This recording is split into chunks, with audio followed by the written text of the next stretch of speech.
A bullied teen stood up for a kid, not knowing it was the principal's son who'd change his life. The words echoed in Ethan Parker's mind as he pressed his back against the cold metal of his locker, willing himself to become invisible. 17 years old, 6 feet of awkward angles and 2 long limbs, he'd perfected the art of taking up less space than physics should allow. His shoulders hunched forward, as if perpetually bracing for impact, eyes trained on the scuffed linoleum floor of Westridge High's main hallway. The bruise blooming across his left cheekbone had turned a sickly yellow-purple overnight.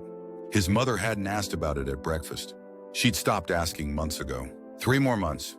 Just 3 more months until graduation, until he could leave this place behind. Ethan repeated the mantra silently, clutching his worn physics textbook against his chest like armor. The warning bell rang, sending students scurrying to first period. Ethan waited, counting to 30. A ritual born from necessity. Moving with the crowd meant becoming a target. Better to be late than to arrive with fresh bruises or soaked with the contents of someone's drink. When the hallway emptied, he pushed himself from the locker, exhaling a breath he hadn't realized he was holding. His footsteps echoed in the nearly empty corridor as he made his way toward AP Physics, his one sanctuary in this daily hell. "Give it back, please," a young voice cracked with desperation from around the corner. Ethan froze, his hand tightening around the strap of his backpack. Every instinct screamed at him to keep walking, to protect himself, to remain invisible. "What are you gonna do about it, freshman?" The sneering voice belonged to Derek Weston, captain of the wrestling team and Ethan's personal tormentor since 9th grade. Ethan's heart hammered against his ribs. He could walk away. He should walk away. Instead, his feet carried him around the corner. The scene before him was painfully familiar. A small, slight boy with glasses, couldn't be older than 14, stood with his back against the wall. Tears welled in his eyes as he reached futilely for something Derek held above his head. 2 of Derek's friends flanked him, laughing. "Come on, jump for it," Derek taunted, dangling what looked like a photo above the younger boy's reach. Ethan recognized the cold wash of fear on the kid's face, had seen it in his own mirror too many times. Something snapped inside him, a dam breaking after years of carefully maintained restraint. "Give it back to him." The words left Ethan's mouth before he could stop them, hanging in the air like a challenge. 3 heads swiveled toward him in unison. Derek's face shifted from surprise to delight. "Well, look who found his voice." Derek took a step toward him, the photo still clutched in his hand. "You want to be a hero today, Parker? That's new." Ethan's mouth went dry. His palms began to sweat. Every scar, every bruise, every humiliation from the past 3 years screamed at him to retreat. Yet his gaze drifted to the younger boy, whose eyes had widened with a mixture of hope and disbelief. "I said, give it back." Ethan's voice was steadier this time, surprising even himself. "He's just a kid." Derek's smile widened, predatory. "Or what?" It was a fair question. Ethan had no leverage, no strength, no allies. He had nothing to offer but the fragile dignity he was desperately trying to preserve for a stranger. "Or I'll tell Dr. Harrington exactly what happens in these hallways when teachers aren't looking." Ethan gestured toward the security camera in the corner. "I'm sure the footage would be interesting." It was a bluff. Everyone knew the cameras were mostly for show, underfunded and rarely monitored. But doubt flickered across Derek's face. The freshman used the momentary distraction to lunge forward, snatching the photo from Derek's lowered hand. In the same motion, he darted behind Ethan, as if seeking shelter. Derek's eyes darkened. "You're dead, Parker." "Barry." "Both of you." The tardy bell rang, its shrill tone cutting through the tension. "Mr. Weston," a sharp voice echoed down the hallway. "Ms. Perez," the Spanish teacher, stood with her arms crossed. "All of you to class now." Derek's jaw tightened, but even he wouldn't challenge Ms. Perez openly. He backed away, pointing at Ethan. "This isn't over." As Derek and his friends skulked away, Ethan's knees nearly buckled with relief. The adrenaline drained from his system, leaving him shaky. "Thank you," came a small voice behind him. Ethan turned to find the freshman clutching a worn photograph to his chest. A woman with kind eyes and a gentle smile. The boy's mother, perhaps. "Don't mention it," Ethan muttered, already calculating the cost of his intervention. Derek wasn't one to make empty threats. "I'm Noah," the boy said, pushing his glasses up his nose. "Noah Harrington." The last name registered a beat too late. Harrington. As in Dr. Von Sorn, Sources Sherman Sherwan. James Harrington, Westridge High's principal for the past 6 months. "You're the principal's son?" The words came out harsher than Ethan intended. Noah looked down, shoulders slumping. Yeah. Ethan ran a hand through his hair, mind racing. Does your dad know about this? He gestured vaguely to where Derek had been standing. No. Noah's voice was barely audible. Please don't tell him. It'll just make things worse. The irony wasn't lost on Ethan. The principal's son suffering in silence, just like everyone else. The power dynamics of high school spared no one. We're both late now, Ethan said, glancing at the empty hallway. What class do you have? Biology with Mr. Winters. Ethan nodded. I'll walk you there. The surprise on Noah's face stung more than it should have. One small kindness shouldn't be so unexpected. They walked in silence until they reached the biology lab. Noah hesitated at the door, then turned to Ethan. They'll come after you worse now, he said, the guilt evident in his voice. Ethan shrugged, affecting a nonchalance he didn't feel. They already do. As Noah disappeared into his classroom, Ethan felt something unfamiliar stirring in his chest. For the first time in years, he'd chosen to be seen rather than invisible. The cost would be high, but as he made his way to physics, his steps felt lighter somehow. He couldn't have known then that this small act of defiance, this moment of standing tall rather than shrinking away, would be the pebble that started an avalanche in his carefully constructed world of shadows. The retaliation came during lunch, as Ethan had expected. He'd barely set his tray down at his usual corner table in the cafeteria, far from the center, partially obscured by a pillar, when a rough hand shoved his shoulder. His face nearly connected with his mashed potatoes. Thought you could play hero, Parker? Derek loomed over him, flanked by his usual entourage. Ethan's mouth went dry. The cafeteria was full of students, and even a few teachers, but experience had taught him that wouldn't matter. People saw what they wanted to see, and no one wanted to see Derek Weston's cruelty. Leave me alone, Derek. Ethan hated how his voice wavered. Or what? You'll go crying to the principal? Derek leaned closer, his voice dropping to a menacing whisper. Think your new little friend will save you? The air thickened around them as students at nearby tables quieted, sensing the coming storm. Ethan's eyes darted around, searching for an escape route. None presented itself. Stand up, Derek commanded. Ethan's legs felt leaden. Standing meant fighting, and fighting meant losing, painfully and publicly. I said stand up! Derek grabbed Ethan's collar, hauling him to his feet. The tray clattered to the floor, splattering food across both their shoes. Time slowed as Derek's fist pulled back. Ethan closed his eyes, bracing for impact. Hey! His small voice cut through the tension. Stop it! Ethan's eyes snapped open to see Noah pushing through the gathered crowd. His face flushed with anger despite the fear evident in his trembling hands. Look who's back for more. Derek laughed, releasing Ethan's collar to turn toward Noah. Didn't learn your lesson this morning, freshman? Leave him alone, Noah said, his voice stronger than it had any right to be. He stepped between them, a human shield that barely reached Derek's chest. Or I really will tell my father. The cafeteria fell silent at the implied revelation. Derek's expression shifted from amusement to uncertainty. Your father? He repeated. Dr. Sinteradusor Harrington, Noah confirmed, standing straighter. The principal. Whispers rippled through the watching students. Derek's face reddened as he realized the audience was no longer guaranteed to be on his side. Whatever, Derek finally said, trying to salvage his dignity. You're both pathetic. He kicked Ethan's fallen tray, sending it skittering across the floor before stalking away, his friends trailing behind him. As the crowd dispersed and the normal cafeteria buzz resumed, Ethan stared at Noah in disbelief. Why did you do that? Ethan asked, bending to pick up the scattered remains of his lunch. Noah knelt to help him. Same reason you helped me this morning, I guess. A lunch monitor approached with a mop, waving them both away from the mess. Ethan found himself standing awkwardly beside Noah, uncertain what came next. I've got an extra sandwich, Noah offered, gesturing to a table where his backpack sat. My dad always packs too much food. The offer hung between them, more than just a sandwich, but an invitation. Ethan hesitated, old habits warring with something new and fragile.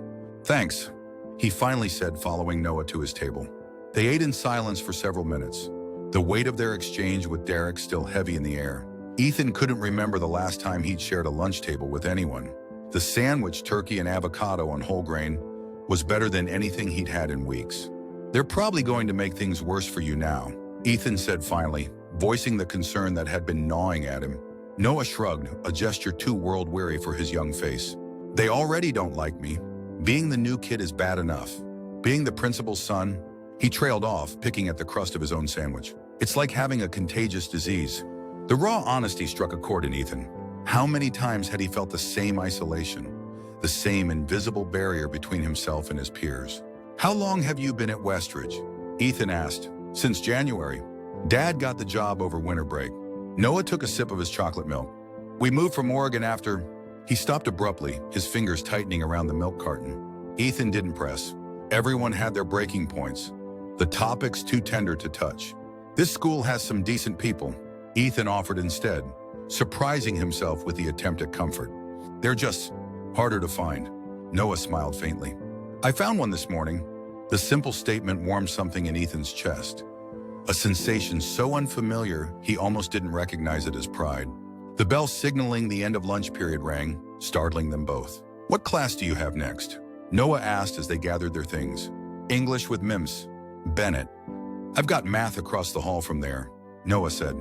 "We could walk together? Safety and numbers and all that." The suggestion should have terrified Ethan.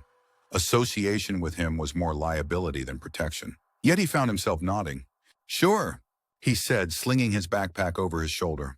Safety and numbers. As they navigated the crowded hallways together, Ethan felt the stares and whispers following them. For once, he didn't hunch his shoulders or lower his gaze.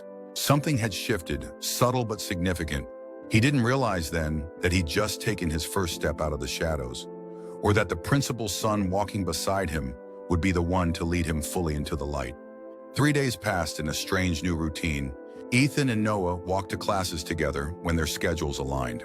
They shared lunch at Noah's table, sometimes in silence, sometimes in conversation that grew less awkward with each passing day. Derek and his friends kept their distance, but their glares promised that the reprieve was temporary. They were simply recalculating, waiting for the right moment. On Thursday afternoon, as final bell rang, Ethan found Noah waiting by his locker. "My dad wants to meet you," Noah blurted out, anxiety evident in his fidgeting hands. Ethan froze, his combination lock forgotten mid-turn. "What? Why?" "I don't know. He just said to invite you over for dinner tonight." Noah's eyes dropped to the floor. "I think maybe one of the teachers told him about what happened in the cafeteria." A cold dread settled in Ethan's stomach. Dinner with the principal, the man who held the power to discipline students, to call parents, to make the final few months before graduation even more unbearable. "I can't," Ethan said automatically. "I have things to do at home." The lie sat bitter on his tongue. Home was an empty apartment most evenings, his mother working double shifts at the hospital to keep them afloat since his father had walked out 3 years ago. Noah's face fell. "Oh, okay." He turned to go, shoulders slumped. "Wait." The word escaped before Ethan could stop it. Noah looked back, hope flickering across his face. "Why does your dad really want me to come over?" Noah hesitated. "He's not mad if that's what you're worried about. I think he's just curious. About you." He paused. "And maybe a little grateful." Ethan ran a hand through his hair, weighing his options. Declining meant returning to his carefully maintained invisibility. Accepting meant stepping further into unknown territory. "What time?" he heard himself asking. Noah's face brightened. 6:30. "I can text you the address."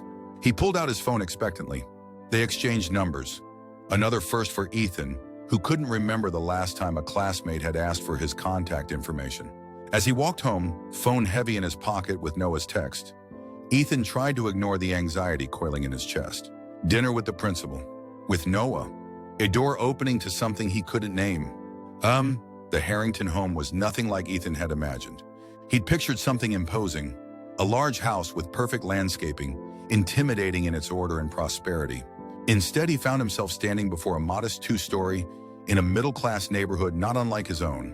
The front yard slightly overgrown, a basketball hoop tilting precariously above the garage.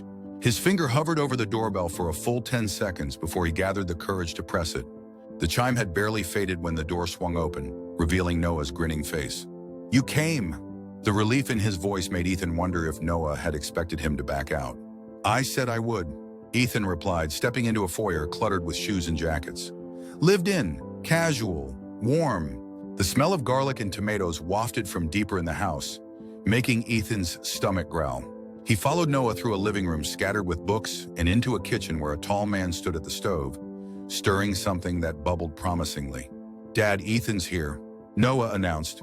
"Doctor, Harrington turned, and Ethan was struck by how different he looked outside of school. The formal suits and stern expression were gone, replaced by jeans, a faded University of Oregon sweatshirt, and a smile that transformed his entire face. "Ethan, welcome." He extended a hand that Ethan shook automatically. "James Harrington." "At school, it's Dr. Harrington, but here, just James is fine." The casual invitation to use his first name threw Ethan off balance. "Thank you for having me, sir." "None of that sir business either," James said, turning back to the stove. "Could one of you set the table? Dinner's almost ready." Noah nudged Ethan toward a cabinet. "Plates are in here. I'll get the silverware." The domestic normalcy of the task, setting a table for dinner, felt foreign to Ethan. At home, meals were often eaten standing at the counter or in front of the television, when they weren't just takeout containers. "Hope you like spaghetti," James said as he drained a pot of pasta at the sink. "It's one of the few things I can cook without Noah complaining." "Dad's cooking abilities are inversely proportional to his grading standards," Noah stage whispered to Ethan. "High expectations, low results." James laughed, a deep, genuine sound. "Slander and libel from my own son." The easy banter between them made Ethan's chest tighten with an emotion he couldn't name. He'd forgotten what it was like to have this. A father's presence, jokes across a dinner table, the security of routine and belonging. They settled around the table, James serving generous portions of spaghetti and garlic bread. For a few minutes, there was only the sound of forks against plates and appreciative murmurs. "So, Ethan," James said finally, setting down his fork, "Noah tells me you're in AP Physics with Mr. Rodriguez." Ethan swallowed hard, wondering if this was the beginning of the real conversation. "Yes, sir. Yes. Rodriguez says you're one of his best students. Says you have a real intuitive grasp of the material." Surprise rendered Ethan momentarily speechless. Mr. Rodriguez had never said anything like that to him directly. I like physics," he managed finally. "It makes sense. There are rules." James nodded thoughtfully. "Much more orderly than high school social dynamics, I imagine." The knowing look in his eyes made Ethan's stomach clench. This was it, the real reason for the invitation. "Noah told me what happened earlier this week," James continued, his voice gentler now, "about you stepping in when he was being harassed." Ethan glanced at Noah, who was suddenly very interested in twirling spaghetti around his fork. "It wasn't a big deal," Ethan mumbled. "It was to Noah," James said simply, "and it was to me." The sincerity in his voice made Ethan look up. There was no principal sitting across from him now, just a father, grateful for kindness shown to his son. "I also know," James continued, "that your intervention likely came at a personal cost. Noah mentioned that the boys involved have targeted you before." Heat crept up Ethan's neck. Shame and anger warred within him. Shame at being known as a victim, anger at the injustice that had been allowed to flourish. "It's fine," he said stiffly. "I can handle it. You shouldn't have to." James's voice hardened slightly. "No student should." An uncomfortable silence fell over the table. Noah shot his father a warning look that Ethan couldn't interpret. James cleared his throat. "I didn't invite you here to interrogate you, Ethan, or to make you uncomfortable. I just wanted to thank you personally and to get to know the young man my son hasn't stopped talking about for days." Noah groaned, covering his face. "Dad, seriously?" The tension broke as James grinned, and Ethan found himself smiling too. A real smile that felt strange on his face after so long. "Any college plans?" James asked, smoothly changing the subject. Ethan hesitated. College was a sore point, a dream deferred by financial reality. "I'm hoping for a scholarship, maybe state university. With your physics aptitude, you should be aiming higher," James said. "Have you looked into the Westridge Foundation scholarship?" Ethan shook his head. "I didn't think I'd qualify. Academic merit, financial need, character." James ticked off on his fingers. "From what I've seen and heard, you'd be a strong candidate. The deadline's next week. I could get you the application." The casual offer, this unexpected door opening, left Ethan speechless. He'd resigned himself to community college, to staying local, to diminished possibilities. Thank you. I'd appreciate that." The conversation shifted to lighter topics. Noah's interest in photography, explaining the treasured photo Derek had taken. James's disastrous attempt to coach Noah's middle school basketball team. Ethan's part-time job at the local bookstore. By the time they finished dinner and moved to the living room for ice cream and a movie, Ethan felt something he hadn't experienced in years. The simple comfort of being welcomed, of being seen as more than just the quiet kid who tried to disappear. As the evening drew to a close, James handed Ethan a folder.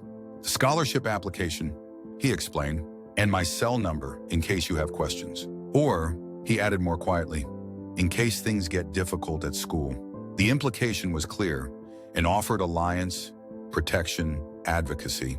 Ethan took the folder, his hand trembling slightly. Thank you for dinner, he said, the words inadequate for the gift he'd been given. Not just food, but connection. Anytime, James replied, and the invitation sounded genuine. You're welcome here, Ethan. As Noah walked him to the door, Ethan felt something shift inside him, a loosening of the tight knot he'd carried in his chest for years. See you tomorrow? Noah asked, and there was vulnerability in the question, as if Ethan might retreat back into his isolation, might decide the risk of friendship wasn't worth taking. Yeah, Ethan nodded. See you tomorrow. He stepped out into the cool evening air, the folder tucked securely under his arm, the warmth of the Harrington home lingering like an echo. For the first time in longer than he could remember, Ethan walked with his head up, eyes on the horizon rather than the ground. Tomorrow would bring its challenges. Derek and his friends hadn't forgotten. The halls of Westridge still held their dangers. But something fundamental had changed. Ethan had been seen, truly seen, and in that recognition lay the first tendrils of hope. The scholarship application sat on Ethan's desk for 3 days, alternately tempting and terrifying him. Each section required more than just academic information. It asked for personal essays, for reflection, for hope. On Sunday afternoon, his mother found him staring at the blank essay page, pencil tapping against the table. What's that? She asked, setting down her purse after a 12-hour shift. The dark circles under her eyes made guilt twist in Ethan's stomach. She worked so hard, had sacrificed so much since his father left. A scholarship application, he replied. For college. Her tired face brightened. That's wonderful, honey. For which school? It's not school-specific. It's from the Westridge Foundation. If I get it, I could use it anywhere. She pulled out a chair, sitting beside him with more energy than she should have had after her long day. Tell me about it. As Ethan explained the scholarship and how he'd learned about it, he carefully omitted the details about Noah and the bullying. His mother had enough burdens without adding his school troubles. The principal gave you this personally? She asked, surprise evident in her voice. His son and I are friends, Ethan said, the words still strange on his tongue. I had dinner at their house last week. His mother's expression softened. You haven't mentioned any friends in a long time. The gentle observation pierced more deeply than any criticism could have. How long had he been withdrawing, isolating, disappearing? How much had his mother noticed while respecting his silence? Noah's new, Ethan said simply. We have some things in common. She reached out, covering his hand with her own. I'm glad, Ethan. You deserve good friends. After a pause, she asked, what's holding you back with the application? Ethan stared at the blank page. The essay question asks about a challenge I've overcome and how it shaped me. He swallowed hard. I don't know how to answer that without sounding pathetic. His mother's hand tightened on his. There is nothing pathetic about surviving difficulty, Ethan. Nothing pathetic about being hurt and continuing forward anyway. Something in her voice made him look up. She wasn't just talking about him, he realized. She was talking about herself too. About the abandonment, the struggle, the quiet dignity with which she'd rebuilt their lives. I don't know if I have overcome it, he admitted quietly. The stuff at school, it's still happening. It was the closest he'd come to telling her about the bullying, about Derek and the others, about the daily gauntlet of fear and humiliation. Her eyes filled with understanding and something else, a fierceness he rarely saw. Then write about how you're facing it. Write about the strength it takes to get up every morning and walk into that building, knowing what waits for you. That doesn't feel like strength. It is, she insisted. And more importantly, it's truth. Scholarships don't go to perfect people with perfect lives, Ethan. They go to real people who can articulate their real experiences. She stood, pressing a kiss to the top of his head like she used to when he was small. I'm going to shower and take a nap. Wake me for dinner? After she left, Ethan stared at the blank page for another long minute. Then slowly he began to write. Not about being a victim, but about invisibility as both shield and prison. About finding unexpected courage in defending someone else when he couldn't defend himself. About friendship emerging in the unlikeliest circumstances. He wrote until his hand cramped and the light outside his window faded. When he finally set down his pencil, the essay wasn't perfect, but it was honest. And for the first time, Ethan felt like maybe honesty could be its own kind of strength. The following Friday, Ethan submitted his completed scholarship application to the main office. As he handed the envelope to Mrs. Chen, the school secretary, he felt a weight lift from his shoulders. "Good luck, Ethan," she said with a warm smile that suggested she knew more than she was saying. "Dr. Harrington mentioned you might be applying." The casual comment confirmed what Ethan had begun to suspect, that James Harrington was doing more than just pointing him toward opportunities. He was actively clearing the path. The thought should have been uncomfortable, this invisible hand guiding his future. Instead, it filled him with a cautious warmth. Someone was paying attention. Someone with authority and influence believed in his potential. As he turned to leave the office, he nearly collided with Derek Weston. "Watch it, Parker," Derek snapped, but there was something different in his tone, a restraint that hadn't been there before. Ethan stepped back, bracing for the usual insults or physical intimidation. Instead, Derek merely glanced toward Mrs. Chen's desk and moved past him into the office. The encounter left Ethan unsettled. It wasn't the confrontation he'd expected, but neither was it the change in behavior that might signal an end to his torment. Noah was waiting for him by the water fountain, as had become their custom between 4th and 5th periods. "Did you submit it?" he asked eagerly. Ethan nodded. "Just now." "That's awesome." Noah's genuine enthusiasm was still something Ethan was getting used to. "Dad says the committee meets next month to decide." They fell into step together, heading toward the science wing where they both had classes. "Your dad seems pretty confident I have a chance," Ethan said carefully. Does he have influence over who gets selected?" Noah shook his head. "He's on the committee, but he said he'd recuse himself from voting on your application because of, knowing you personally now." He hesitated. "But he really thinks you deserve it, Ethan." "It's not just because of me." Relief and disappointment mingled in Ethan's chest. Relief that there was no special treatment, that whatever came next would be earned. Disappointment that his chances might be reduced without James's direct advocacy. "Hey," Noah's voice pulled him from his thoughts. "What are you doing this weekend?" "Dad's taking me hiking at Silver Creek Falls on Sunday. He said I could invite you." The invitation caught Ethan by surprise. Dinner had been one thing, a thank you, a one-time event. This was something else. This was inclusion in their family time, their rituals. "I don't want to intrude," he said automatically. Noah rolled his eyes. "It's not intruding if you're invited. Besides," he added more quietly, "it's more fun with someone else there." Dad gets all philosophical on hikes. Starts talking about life lessons and metaphors. "It's brutal." The description made Ethan smile despite himself. "Sounds terrible." "The worst." Noah agreed solemnly, then broke into a grin. "So you'll come?" The hope in his face was impossible to resist. "Yeah, I'll come." "Great. I'll tell Dad. Oh, and bring a camera if you have one." The waterfalls are amazing this time of year. As Noah continued chattering about the hike, Ethan felt a strange lightness in his chest. This was friendship.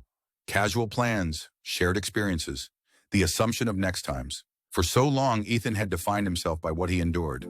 Now, tentatively, he was beginning to define himself by what he might enjoy instead. Silver Creek Falls was indeed as beautiful as Noah had promised. Spring had painted the forest in vibrant greens, and the waterfalls thundered with the last of the winter meltwater, creating rainbows in the mist where sunlight broke through. Ethan had borrowed his mother's digital camera, and by midday he'd filled its memory with shots of cascading water, moss-covered stones, and more than a few candids of Noah and his father as they hiked ahead of him on the trail. "You've got a good eye," James commented, glancing over Ethan's shoulder as he reviewed a particularly striking shot of light filtering through the forest canopy. "Thanks," Ethan replied, still awkward under direct praise. "My mom used to be into photography before." He trailed off, unwilling to complete the thought. James didn't press. Instead, he pointed toward a lookout point just off the trail. "That spot has the best view of the lower falls." "They're worth checking out." The three of them made their way to the overlook, where the forest opened up to reveal a stunning panorama of the waterfall and the valley beyond. They stood in silence for a moment, absorbing the majesty of it. "I used to bring Noah's mom here," James said quietly, his gaze fixed on the distant horizon. "She loved this place. Said it was where she felt closest to something bigger than herself." Ethan glanced at Noah, who had gone very still beside him. This was the first mention either Harrington had made of Noah's mother. "She would have been proud of you, Noah," James continued, resting a hand on his son's shoulder. "The way you've handled everything this year, moving to a new place, starting over." Noah nodded, not trusting himself to speak. Ethan felt like an intruder in this intimate moment. But when he tried to step away to give them privacy, Noah's hand shot out, gripping his wrist. "Stay," the gesture said. "You're part of this now." They remained at the overlook for several minutes, the conversation shifting to lighter topics. The hawks circling overhead, the early wildflowers pushing through the forest floor, the best spot for lunch. As they continued their hike, Ethan found himself walking beside James while Noah ranged ahead, photographing everything that caught his eye. "Noah seems different since you two became friends," James said after a comfortable silence. "More like his old self." Ethan wasn't sure how to respond. "He's been a good friend to me too." James nodded. Loss changes people. After his mother died, Noah withdrew so completely I wasn't sure he'd ever find his way back. He glanced at Ethan.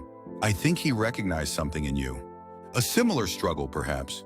The casual revelation about Noah's mother and the implied parallel between their situations left Ethan momentarily speechless. "I didn't know about his mom," he finally managed. "He never said cancer," James said quietly. "2 years ago. It's why we moved after I got the job offer at Westridge. Too many memories in our old house." The piece of information completed a puzzle Ethan hadn't realized he was solving. The treasured photograph Noah had fought for that first day, his mother. The fresh start in a new town. The shadows that sometimes darkened Noah's eyes even when he was smiling. "I'm sorry," Ethan said, the words inadequate but sincere. James nodded his acknowledgement. "Life doesn't always give us what we want, but sometimes it gives us what we need." He looked ahead to where Noah was balancing on a fallen log, camera in hand. Noah needed a friend who understood what it's like to carry invisible wounds. "I think maybe you did too." The observation was too accurate to deny. Ethan had never spoken to James about his father's abandonment, about the financial struggles that followed, about the way bullying had broken his sense of self. Yet somehow the principal, no, the father beside him, had seen it all anyway. "I submitted my scholarship application," Ethan said, changing the subject to safer ground. "I know," James replied with a small smile. "Mrs. Chen mentioned it." "I'm glad, Ethan. Regardless of the outcome, putting yourself forward like that takes courage." Courage. The word echoed in Ethan's mind. Was that what he'd been showing these past weeks? It hadn't felt like courage. More like a series of small surrenders to hope, each one terrifying in the moment. "Noah," James called ahead. "Wait up at the junction. It's time for lunch." As they settled on sun-warmed rocks to eat the sandwiches James had packed, Ethan found himself studying the Harringtons with new understanding. They weren't the perfect family he'd initially imagined. They were scarred, healing, rebuilding. Just like him, just like his mother. For the first time, he allowed himself to wonder if perhaps their broken pieces might fit together in some new configuration. Not replacing what was lost, but creating something different and valuable in its own right. The thought both thrilled and terrified him. The atmosphere at Westridge High shifted subtly over the following weeks. Derek and his friends maintained their distance, limiting themselves to dark looks and muttered comments rather than direct confrontation. Whether it was Noah's connection to the principal or some other factor, Ethan couldn't be sure. But the reprieve allowed him to gradually lower his defenses. He began noticing things he'd been too focused on survival to see before. The way Ms. Bennett's eyes lit up when he contributed to class discussions about Steinbeck. The encouraging nod Mr. Rodriguez gave him when he solved a particularly challenging physics problem. The tentative smiles from classmates who had previously looked through him as if he were invisible. Most surprising was the invitation from Lily Chen, Mrs. Chen's daughter and one of the most academically focused seniors, to join the physics Olympiad team she was organizing. "We need someone who understands theoretical concepts," she explained matter-of-factly during lunch one day, standing before Ethan and Noah with clipboard in hand. "Mr. Rodriguez suggested you." Ethan blinked in surprise. "Me?" "Yes, you." Lily looked mildly exasperated, as if his confusion was a waste of valuable preparation time. "The regional competition is in 3 weeks. We practice Tuesdays and Thursdays after school." Before Ethan could formulate a response, Noah chimed in. "He'll do it." "I will." Ethan turned to his friend. "Definitely," Noah confirmed. "He'll be there Tuesday, Lily." After she walked away, Ethan gave Noah a bewildered look. "Why did you volunteer me for that?" "Because you would have said no otherwise." Noah replied with unexpected perceptiveness. "And because you talk about physics the way other people talk about their favorite movies. Your entire face changes." "I do not," Ethan protested weakly. You absolutely do, Noah grinned. Besides, it'll look great on your college applications. And Lily's team won state last year, so you'll be in good company. The casual way Noah had begun planning for Ethan's future, assuming success, opportunities, possibilities, still caught him off guard. For so long, Ethan had kept his expectations low, his horizons limited. Survival had been the goal, not thriving. Yet here was Noah, casually rearranging Ethan's careful boundaries, pushing him toward visibility, achievement, connection. Fine. Ethan sighed, trying to sound put upon despite the warmth spreading through his chest. But if I embarrass myself, I'm blaming you. Deal. Noah agreed cheerfully. Now, are you coming over Friday for movie night? Dad's making his world-famous nachos, which means we'll probably need to order pizza after he burns them. Another casual invitation. Another thread weaving Ethan more firmly into the fabric of their lives. These had become routine now. Weeknight study sessions, weekend hikes, impromptu dinners where Ethan's mother was increasingly included when her schedule allowed. Two families, each broken in their own way, slowly creating something new together. Not replacement, never that, but extension, expansion, healing. Yeah, Ethan nodded. I'll be there. The Physics Olympiad regional competition fell on a rainy Saturday in late April. Ethan arrived at the community college that was hosting the event to find James and Noah already waiting in the lobby, holding a hand-lettered sign that read Westridge Physics Warriors, in Noah's distinctive blocky handwriting. You didn't have to come, Ethan said, embarrassed and touched by their presence. Of course we did, James replied as if it were the most obvious thing in the world. We're your cheering section. Plus, Dad promised to take us for ice cream after, regardless of the outcome. Noah added pragmatically. Ethan's mother arrived moments later, still in her hospital scrubs, having come directly from her shift. Did I miss anything? She asked breathlessly. Just the part where Ethan tried to pretend he wasn't happy to see us, Noah informed her with a grin. The easy familiarity between them, between all of them, no longer surprised Ethan. Over the past months, his mother and James had developed their own friendship, finding common ground in single parenthood and mutual concern for their sons. Good luck, honey, his mother said, hugging him tightly. We're already so proud of you. The plural struck Ethan deeply. We, not just his mother now, but this expanded circle. James with his steady guidance, Noah with his unflagging loyalty. A family cobbled together from broken pieces, stronger for having been rebuilt. The competition itself passed in a blur of equations, experimental demonstrations, and rapid-fire theoretical questions. When it was over, the Westridge team gathered anxiously as the judges tallied the final scores. Second place advancing to state competition, Westridge High School. The announcement sent their small team into cheers and hugs. Lily, normally so composed, actually jumped up and down as she accepted the trophy. In the celebration that followed, Ethan found himself surrounded not just by his teammates, but by the three people who had become the center of his world. His mother with happy tears in her eyes, James with his proud smile, Noah capturing everything on his ever-present camera. I told you you'd be amazing, Noah said, punching Ethan's arm lightly. We tied for the individual high score. Ethan replied, still processing the judge's announcement that he and a student from Riverdale Academy had shared the top individual honor. Which means you're officially a physics genius, Noah declared. Dad, I think this calls for double ice cream. I think you might be right, James agreed solemnly. As they walked toward the parking lot, Ethan felt a strange sense of dislocation, as if he were observing himself from a distance, marveling at how much had changed in a few short months. From invisibility to recognition, from isolation to belonging, from endurance to genuine joy. The rain had stopped, leaving the world washed clean and gleaming. Sunlight broke through the clouds as they reached their cars, casting everything in a golden glow. I got my letter from the scholarship committee yesterday, Ethan said suddenly, the words spilling out before he could reconsider. Three pairs of eyes turned to him in surprise. And? His mother prompted when he didn't continue immediately. Ethan took a deep breath. I got it. Full tuition to any state university. The words still didn't feel quite real, even as he spoke them. His mother's hands flew to her mouth. James's face split into a wide grin. And Noah tackled him in a hug so enthusiastic it nearly knocked them both to the ground. Why didn't you tell us earlier? Noah demanded, releasing him. Ethan shrugged, suddenly self-conscious. I wanted to wait until after the competition, in case it didn't go well. Oh, Ethan. His mother's voice was soft with understanding. One outcome doesn't diminish the other. Besides, James added, today isn't about results. It's about showing up, taking risks, being seen. He clasped Ethan's shoulder. You've been doing that for months now. The scholarship and the competition are just external validation of what we already knew. The simple affirmation we already knew settled deep in Ethan's heart. They had seen his potential, his worth, his courage long before any committee or competition had confirmed it. So, Noah broke in, practical as always. Does this mean you'll be applying to U of O?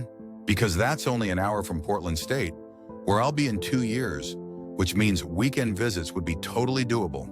The casual way Noah was already planning their continued friendship, their continued connection into the future, made something tight in Ethan's chest finally, fully release. Yeah, he nodded, looking at the 3 people who had become his unlikely family.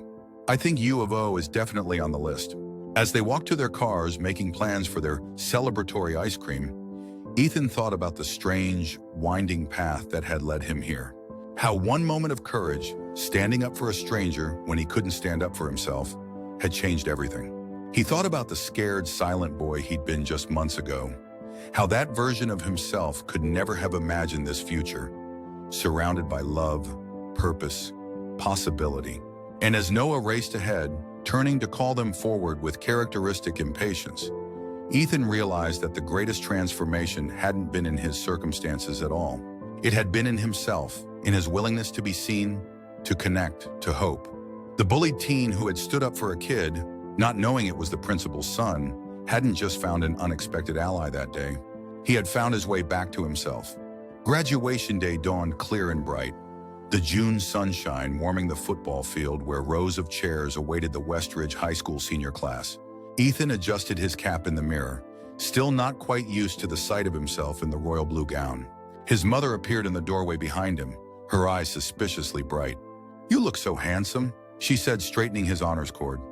Gold for overall academic excellence, blue for science distinction. It's just a polyester robe, Mom, he replied, but without the edge his teenage self might have had a year ago. Now there was only fondness in his voice. It's a lot more than that, and you know it. She took his shoulders, turning him to face her directly. I am so proud of the man you've become, Ethan. So proud of how you've faced everything this year, the good and the bad. Ethan swallowed the sudden lump in his throat. I had help. Yes, you did, she agreed. And that's another thing I'm proud of, that you learned to accept it. The doorbell interrupted what was threatening to become an emotional moment neither of them was quite prepared for. That'll be the Harringtons, Ethan said, grateful for the reprieve. Noah wanted to get pictures before the ceremony. They were indeed waiting on the front steps. Noah with his camera already in hand, James looking uncharacteristically emotional in a tie that Ethan suspected Noah had selected for its particularly vibrant pattern. The graduate himself, James exclaimed, enveloping Ethan in a hug that would have been unimaginable 6 months earlier. Ready for the big day? As ready as I'll ever be, Ethan replied, which is more ready than most of your classmates. James said with a wink, I've read the valedictorian speech. Let's just say public speaking is not everyone's forte. Dad, Noah groaned. You're not supposed to critique the students today. It's their special moment. I'm not critiquing, I'm contextualizing. James defended himself. There's a difference. Their familiar banner washed over Ethan like a warm wave. In the months since that first dinner at their house, the Harringtons had become as much a part of his life as his own mother. Weekend hikes, study sessions, movie nights, shared meals. A tapestry of connection woven so gradually, he hadn't noticed how complete it had become until it was already finished. After photos in the backyard, Ethan alone, Ethan with his mother, Ethan with the Harringtons, all 4 of them together, they piled into James's SUV for the drive to the school. The parking lot was already filling with families in their Sunday best. Seniors in blue robes finding their classmates for last-minute hugs and photographs. Ethan spotted Lily Chen with her parents. The Physics Olympiad trophy prominently featured in their family photos. She waved when she saw him, pointing at her watch with mock severity. A reminder not to be late for the pre-ceremony lineup. I should go find my place, Ethan said, suddenly reluctant to leave the cocoon of his small family unit. We'll be right there in the 3rd row, his mother assured him, pointing to where family members of honor graduates were seated. Just look for Noah's camera flashes. And my incredibly stylish tie, James added. Noah rolled his eyes. Good luck up there. Try not to trip on the stairs. Thanks for the vote of confidence, Ethan replied dryly, but he was smiling as he turned toward the gathering seniors. As he took his place in the lineup, P for Parker putting him toward the middle of the processional, Ethan felt a tap on his shoulder. He turned to find Derek Weston standing behind him, looking uncharacteristically uncomfortable. "Hey, Parker," Derek said, his usual swagger noticeably absent. Ethan tensed automatically. Years of conditioning impossible to overcome in an instant, despite the uneasy truce that had developed between them in recent months. "What do you want, Derek?" he asked, keeping his voice level. Derek shifted his weight, eyes dropping to the ground before rising to meet Ethan's again. "I just wanted to say, I'm sorry for all the shit I put you through. It wasn't cool." The unexpected apology left Ethan momentarily speechless. Of all the scenarios he might have imagined for graduation day, reconciliation with his longtime tormentor hadn't been among them. "Why now?" he finally managed. Derek shrugged, the gesture somehow conveying both nonchalance and genuine regret. "I don't know. Last day and all. Fresh starts coming up." He paused. "And my dad found out about some of the stuff I did. He wasn't happy." The admission explained some of the changes Ethan had noticed in Derek's behavior over the past month. The subdued demeanor, the absence of his usual entourage, the way he'd begun showing up to classes he'd previously skipped. "I'm not asking you to forgive me or anything," Derek continued when Ethan remained silent. "Just wanted you to know I know it was wrong." Ethan studied the face that had featured in so many of his worst memories, trying to reconcile it with this new version, contrite, vulnerable, human. It was easier to keep Derek as the villain in his story, a character without depth or redemption. Yet hadn't Ethan's own transformation been about exactly that? Seeing and being seen, recognizing the complex humanity in himself and others? "I appreciate that," he said finally, "and I hope things work out for you at community college." The acknowledgement, neither absolution nor dismissal, seemed to be enough for Derek, who nodded once before turning back to his place in line. As the processional music began and the seniors started their march toward the football field, Ethan felt a strange sense of completion. The cycle that had begun with fear and isolation was ending with connection and possibility. He spotted his mother and the Harringtons as he walked down the center aisle. Noah indeed taking photos, James beaming with undisguised pride, his mother wiping away tears while trying to pretend she wasn't. When his name was called and he crossed the stage to receive his diploma, their cheers rose above the general applause. Principal Harrington, Dr. Harrington in this formal setting, shook his hand with professional dignity, but the warmth in his eyes spoke of a connection far beyond the institutional. "Congratulations, Mr. Parker," he said, loud enough for the audience to hear. Then more quietly as he pressed the diploma into Ethan's hand. "We're so proud of you, Ethan." Later, after the caps had been thrown and the photographs taken, after the hugs and tears and promises to stay in touch, the four of them gathered at Ethan's favorite local restaurant for a celebration dinner. "A toast," James proposed, raising his water glass once they were seated. "To Ethan Parker, honor graduate, scholarship recipient, and future University of Oregon physics major." And more importantly, Noah added, raising his own glass, "the best friend a guy could ask for." To Ethan, his mother finished, her eyes shining with love and pride. "Who reminded me what courage looks like." As they clinked glasses, Ethan felt the weight of their belief in him, not as a burden, but as a foundation. The past year had taught him that strength wasn't about standing alone, but about finding the people who would stand with you. That courage wasn't the absence of fear, but the willingness to move forward despite it.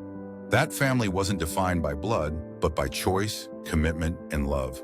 "Thank you," he said simply, looking at each of them in turn, "for everything." The words were inadequate for all he wanted to express, for the countless ways they had helped him rediscover himself, for the doors they had opened, for the belonging they had offered. But in their smiles and the warmth of their gazes, he could see that they understood. Outside the restaurant window, the summer sun was beginning its slow descent, painting the sky in hues of gold and pink. Ahead lay college, new challenges, new connections. Yet Ethan knew with bone-deep certainty that whatever came next, he would face it not alone, but surrounded by the family he had found. The bullied teen who had stood up for a kid, not knowing it was the principal's son who changed his life, had found something far more valuable than protection or opportunity. He had found his voice, his courage, his place in the world. And in that discovery lay the greatest transformation of all.